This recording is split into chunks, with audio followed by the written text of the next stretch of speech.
All right, so get ready because today we're diving into AI investing. Some analysts are making some pretty wild predictions. Oh, yeah. Like what? We're talking about companies potentially hitting a market valuation that's just insane. $4 trillion by 2025. Wow. 4 trillion. That's unheard of. It would absolutely shatter all previous records. And this isn't coming from just anyone. We're talking respected Wall Street analysts from firms like Tigers Financial and Truist Financial. Okay, so not just some random people on the internet. Exactly. And all of this is from a recent Motley Fool article we'll be taking a deep dive into today. They focused on two big players in the tech world, Nvidia and Microsoft. Both heavily involved in AI, of course. But what makes these analysts think they could reach such an unprecedented valuation? Yeah, that's the big question, isn't it? To get that, we really need to look at what's driving this AI gold rush. These companies aren't just along for the ride, they're really shaping the future of tech in ways that are attracting a ton of investment. So they're not just benefiting from the hype, they're actually creating it. Exactly. Okay, so let's start with Nvidia. They're predicting an 83% upside potential. 83%. That's pretty mind-boggling. It is. What's fueling that kind of optimism? Well, a lot of it has to do with their dominance in the data center GPU market. Right. Those GPUs are basically the engines behind AI processing, handling all that massive data. Exactly. AI applications need a ton of processing power, and NVIDIA's GPUs are built for that. And the article mentioned that Grandview Research is projecting that data center GPU sales are going to grow. Like a lot. 29% annually through 2030. Wow, 29%. That's a huge market. And Nvidia is in a prime position to take advantage of that growth. And their recent performance kind of shows why people are so optimistic. In Q3 of 2025, they reported a 94% revenue increase. 94%. That's insane. It is. And a lot of that was driven by their strong performance in, you guessed it, the data center segment. So it's not just hype. They're actually delivering. Oh, yeah. And get this, they've also had 6 consecutive quarters of triple-digit earnings growth. That's seriously impressive. Yeah. Impressive is an understatement. But, the question remains, is it just hype? Or is there something more substantial behind those numbers? I think it's more than just hype. NVIDIA is really thinking strategically about AI, focusing on what their CEO, Jensen Huang, calls physical AI. Physical AI. Okay, now I'm intrigued. What's that all about? Basically, it's about bringing machine learning into the real world. Okay, so not just AI in the cloud, but AI interacting with the physical world around us. Exactly. Things like self-driving cars, robots, smart devices that can understand and respond to their surroundings.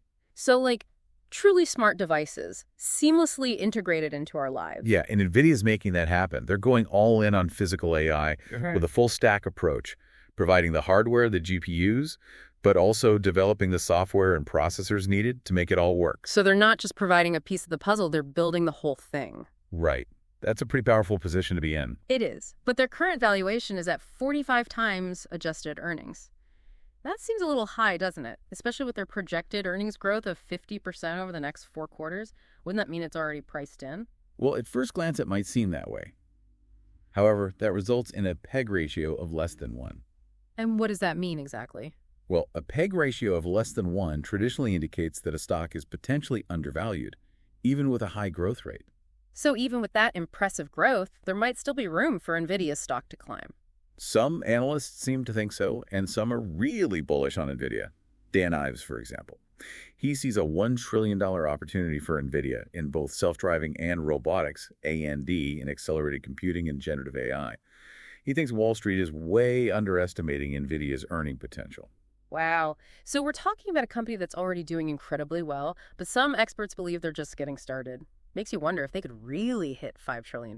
And what would that even mean for how we understand the tech market? That's the big question, isn't it? And it highlights the fact that this isn't just about numbers. It's about understanding what's shaping the future of technology and how that translates into gains. Right. Okay, so we've looked at Nvidia and their potential. Now let's shift gears to Microsoft. The Motley Fool article calls them a dual powerhouse, leading in both enterprise software and cloud computing. Yeah, but the second largest public cloud. But how are they using that to dominate in AI? Well, they're incorporating AI into both of those areas, so they're not betting on just one horse. They're covering all their bases. Exactly. Smart move, considering how fast AI is growing. Yeah. They've got Microsoft 365 Copilot, which is focused on automating tasks across their whole Office software suite. Yeah, I've heard some pretty amazing things about Copilot. Like, it could be a real game changer for productivity. And then there's Azure AI. It's a platform for building and using AI apps on the cloud side. So they're going after individual users and businesses? Right, anyone who wants to use AI. And their Q2 2025 results really show how this strategy is working. They had a 12% revenue increase, with strong performance in both enterprise software and cloud services. Sounds like they're doing pretty well. They are.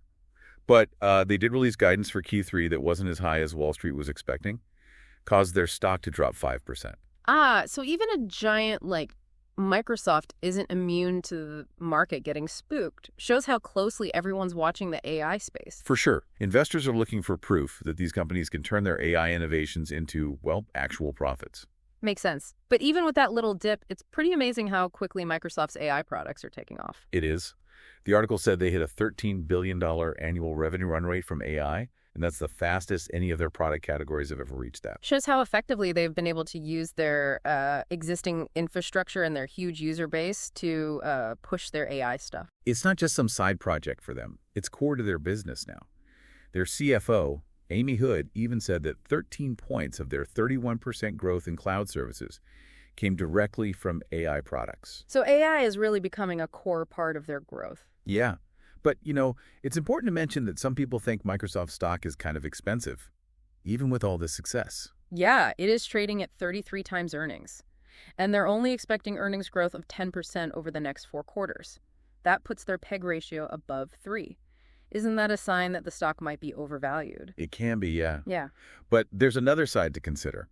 Microsoft has consistently beaten earnings estimates for the past 2 years. So maybe the market's undervaluing them. It's possible. And with everyone spending more on AI, it's totally possible they'll keep beating those estimates. If that happens, their current valuation might be just right. Interesting. Well, the article also mentioned that Morgan Stanley thinks Microsoft is like the clear winner in the AI software space. Oh, yeah. That's a big deal. It is. It shows how much confidence some analysts have in Microsoft, even with the higher valuation. I guess we'll see how it all plays out. Whether investors think Microsoft's AI growth can overcome those concerns about the price. Yeah. Time will tell. Okay, so we've talked about the U.S. tech giants, Nvidia and Microsoft, but there's another player we need to talk about. DeepSeek.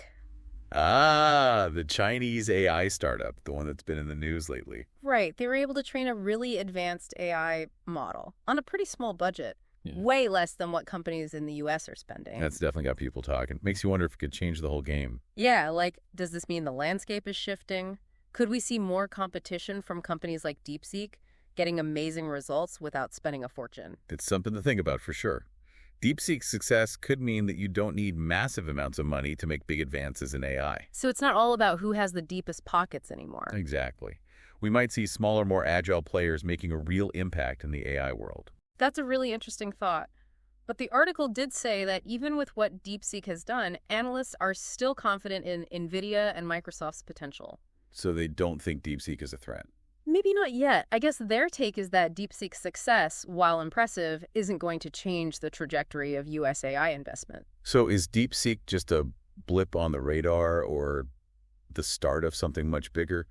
It's hard to say for sure. It does make you think, though, is the U.S.'s lead in AI so big that one outlier won't change things?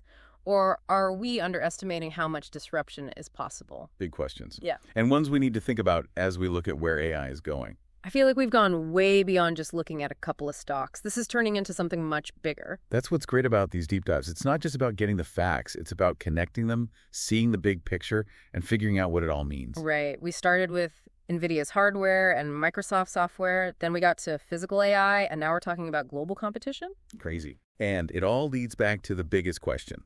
What's next? Not just for these companies, but for the whole world. This has given me a lot to think about. Not just as someone who's interested in tech and the markets, but also as someone who's living through all this change. It's happening all around us. Yeah, and it's important to remember that this isn't just theoretical. It's already affecting our lives in so many ways. So as we wrap up this deep dive, I want to encourage everyone listening to keep digging. Don't just take our word for it. Go out there and do your own research. Read more about these companies. Learn everything you can about AI. And start asking those big questions. What does all this mean for you? For your work, your community, the future you want to see. The future of AI isn't just being decided by a few companies. It's being shaped by all of us. And the more we know and the more we participate, the better we'll be able to handle all this change. Well, that's it for this deep dive. Until next time, keep learning, keep asking questions, and keep exploring. It's like we opened a door and found a whole universe behind it. This isn't just about stocks anymore. It's about tech, the global economy, everything, really. Yeah, and that's what I love about these deep dives. We don't just learn stuff, we put it all together, see the big picture, figure out what it means. We went from Nvidia's hardware and Microsoft's software to physical AI to China. It's amazing. And through it all, we keep asking what's next. Not just for these companies, but for everyone. It really makes you think. And not just about tech and markets. This is about the world we live in. Exactly. It's not some abstract idea. It's real. It's happening now. So as we wrap up, I really hope everyone listening will keep learning. Yeah, don't stop here. Go out there and do your own research. Look into these companies. Learn about AI. And ask the big questions. Yeah, the important ones. What does this mean for me, for my job, my community, the future I want to see? It's not just up to these companies. We all have a role to play. And the more we know, the better we can handle all this change. Well, that's it for this deep dive. Thanks for listening, and we'll see you next time.